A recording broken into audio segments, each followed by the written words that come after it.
ഈ പറഞ്ഞതൊന്നുമല്ലാത്തൊരു പരിവേഷം എന്താ എനിക്ക് പുതുതായിട്ടുണ്ടായത്? ഞാൻ പോവും. ഞാൻ എവിടെ സ്ഥിരതാമസക്കാരനല്ല. ഇല്ല, ഇനി ഞങ്ങൾ വിട്ടാലല്ലേ പോവും. ഞങ്ങൾ കാലി കെട്ടിപ്പിടിച്ച് കിടക്കും. ഞങ്ങൾക്കൊരു നാഥന വേണം. ഞാൻ വരത്തന്നെ സാറേ. സർക്കാർ മുദ്ര വെച്ച പേപ്പർ നാളെ കൈപ്പറ്റിയാൽ ഏതോ നാട്ടിലേക്ക് പോകേണ്ടവൻ ഇവിടെ വന്ന് ഈ നല്ല മനുഷ്യനുമായിട്ട് കൂട്ടുകൂടിയപ്പോ ഞാനും ഒരു കണിമംഗലത്തുകാരനായി. സാറ് വിചാരിച്ചാൽ മാത്രം ഈ ഉത്സവം നടക്കും. കൊളപ്പുള്ളിയുടെ ഏറ്റുമുട്ടാൻ സാറിനെ കഴിയൂ. എനിക്കാരോട് യുദ്ധം വയ്യ. ഇത് യുദ്ധമല്ല, ഒരുപാട് ജന്മങ്ങളുടെ ഒരുപാട് നാളത്തെ സങ്കടമാണ്.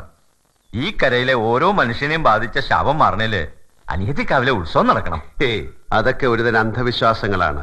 പൊരുതി ജയിക്കാൻ കഴിയാതെ വരുന്ന സന്ദർഭങ്ങളിൽ മനുഷ്യൻ കണ്ടെത്തുന്ന ന്യായീകരണങ്ങൾ. ദൈവം ഒരു കാവിലെ മാത്രം താമസക്കാരനല്ല, വിശ്വം മുഴുവൻ നിറഞ്ഞു നിൽക്കുന്ന ശക്തി സ്രോതസ്സാണ്. ഗീതയിൽ കൃഷ്ണവചനമുണ്ട്, വിശ്വാസിയും അവിശ്വാസിയും പാപിയും നല്ലവനും എല്ലാം എനിക്കൊരുപോലാണെന്ന്.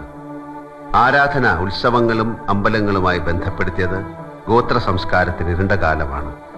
കർമ്മമാണ് വിശ്വാസം, കർമ്മം തന്നെയാണ് ആരാധനയും. വലിയ വാക്കുകളും വലിയ വിഷയങ്ങളും ഞങ്ങൾ ഈ നാട്ടുമ്പുറത്തുകാർക്ക് അറിയില്ല.